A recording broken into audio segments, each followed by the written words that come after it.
Oggi è una data importante per il nostro sistema sanitario, per l'organizzazione dei pronto soccorsi. Parte questa riorganizzazione che vede la gestione delle attese.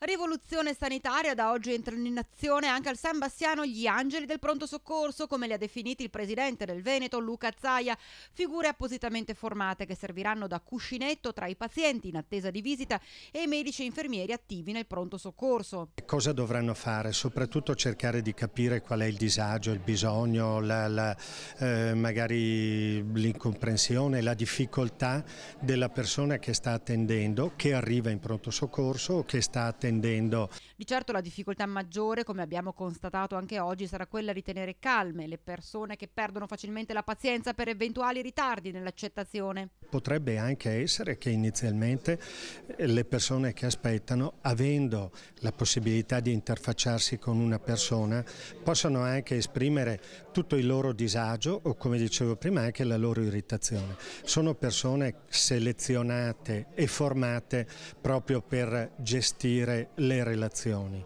Entro una decina di giorni entreranno a regime tutti i giorni dalle 16 alle 22 3 persone, 2 operatori sociosanitari e un infermiere professionista affiancati dai volontari appositamente formati.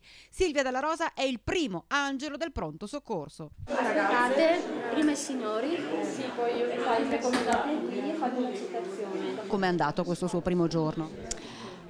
Spero abbastanza bene, è nuovo anche per noi, per cui ci dobbiamo anche un po' abituare, capire esattamente anche le nostre direttive e tutto quello che può servire all'utenza. Grazie mille. Di niente. Esatto, grazie mille. Può essere utile in modo tale che l'utenza non è abbandonata a se stessa, non entri in un pronto soccorso e dica ops, dove devo andare. L'assistente di sala dà indicazioni